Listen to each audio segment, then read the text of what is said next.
Ucapkan terima kasih ya kepada Bapak Presiden dan Pak Menteri Keuangan atas amanah dan tugas yang diberikan pada saya. Saya akan jalankan sesuai dengan sumpah yang saya ucapkan tadi dan juga untuk menjaga stabilitas dari sektor keuangan kita.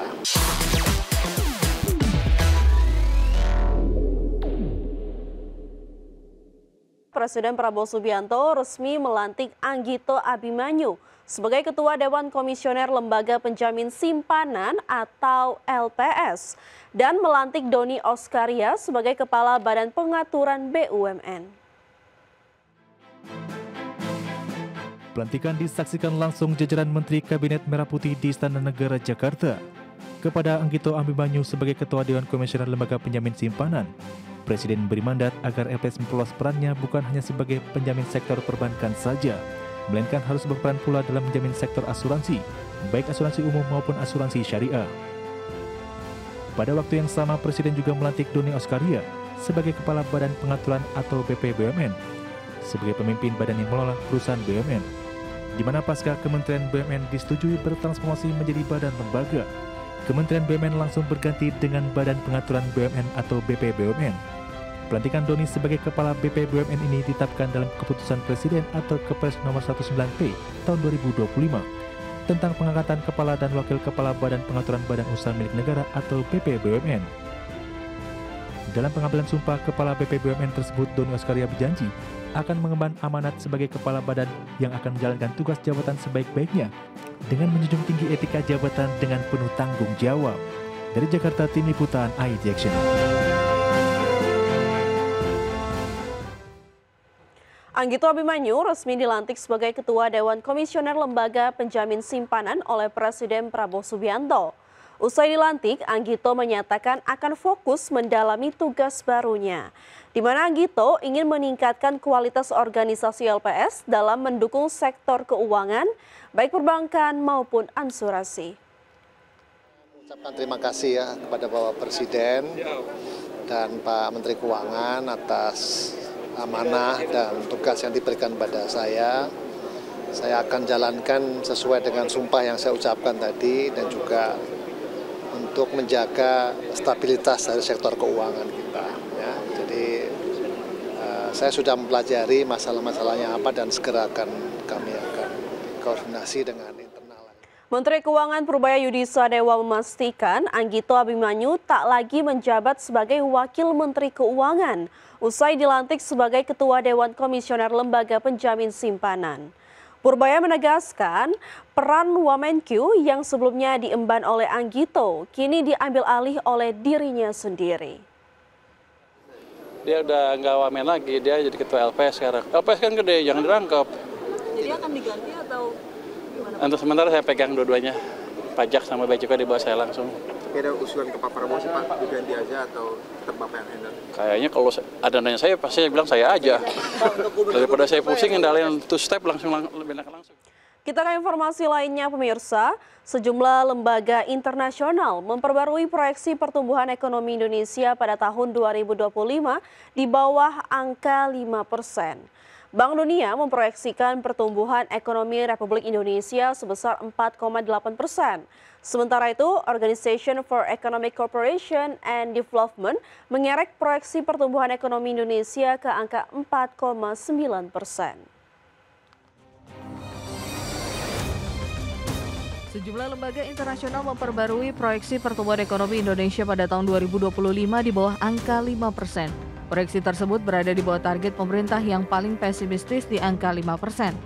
Bank Dunia memproyeksikan pertumbuhan ekonomi Indonesia sebesar 4,8%, lebih tinggi dari proyeksi April 2025 sebesar 4,7%. Sementara itu pada 2026, Bank Dunia memperkirakan pertumbuhan ekonomi Indonesia tetap berada di level 4,8%. Sementara itu, Organization for Economic Cooperation and Development atau OECD juga mengerek proyeksi pertumbuhan ekonomi Indonesia ke angka 4,9% year on year pada 2025 dan 2026.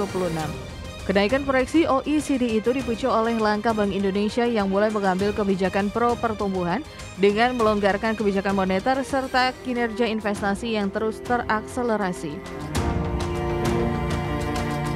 Adapun Asian Development Bank alias ADB memangkas proyeksi pertumbuhan ekonomi Indonesia dalam laporan terbaru dari 5% proyeksi April menjadi 4,9% proyeksi September 2025. ADB menjelaskan perkembangan ketidakpastian perdagangan global, tingginya tarif resiprokal yang diterapkan oleh Amerika Serikat mempengaruhi proyeksi pertumbuhan ekonomi negara-negara berkembang di Asia dan Pasifik, termasuk Indonesia. Sementara itu pada April 2025, IMF merevisi ke bawah proyeksi pertumbuhan ekonomi Indonesia 2025 menjadi 4,7% secara tahunan. Berbagai sumber IDX Channel.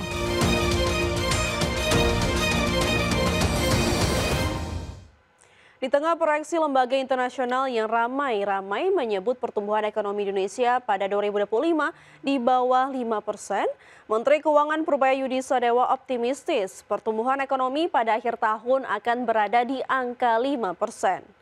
Purbaya menyebut pertumbuhan ekonomi pada kuartal 3 akan mengalami perlambatan dibandingkan kuartal sebelumnya. Faktor domestik diakui menjadi penyebabnya, termasuk dampak dari gelombang unjuk rasa yang terjadi di berbagai daerah. Pertumbuhan ekonomi nasional akan kembali menguat pada kuartal keempat yang diperkirakan akan berada di angka 5,5% yang didukung peningkatan penyaluran kredit. Mungkin ya triwulan ketiga akan lambat karena memang perlambatan kemarin kan Anda lihat demo-demo itu kan, itu sebetulnya indikasi ekonomi melambat.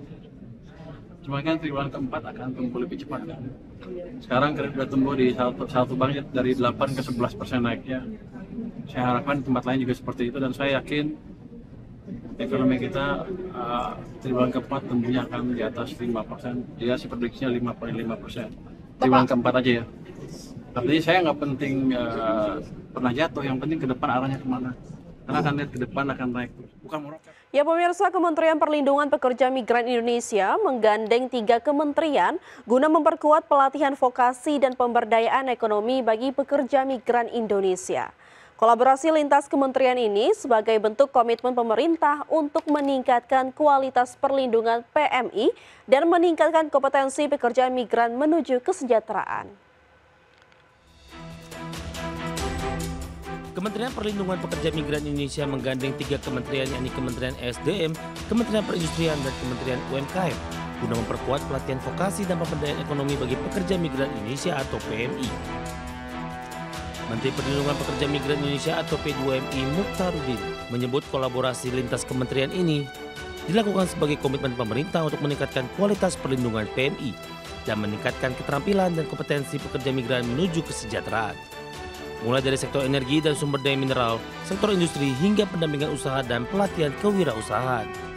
Ini merupakan respon cepat kami dari pemerintahan, ya, khususnya Kementerian P2MI, Kementerian SDM, Kementerian Perindustrian, dan Kementerian UMKM dalam menerjemahkan, mengimplementasikan perintah Bapak Presiden terkait dengan percepatan vokasi, peningkatan kapasitas sumber daya manusia Indonesia, khususnya pekerja migran Indonesia. Kementerian P2MI mencatat saat ini terdapat lebih dari 37.000 lembaga pelatihan vokasi tingkat pusat dan daerah. 17.000 diantaranya merupakan lembaga pelatihan yang dikelola berbagai kementerian dan lembaga yang dapat menjadi wadah strategis dalam pembinaan dan penyiapan calon pekerja migran Indonesia. Jakarta, Ade Firmansyah, ADX Channel.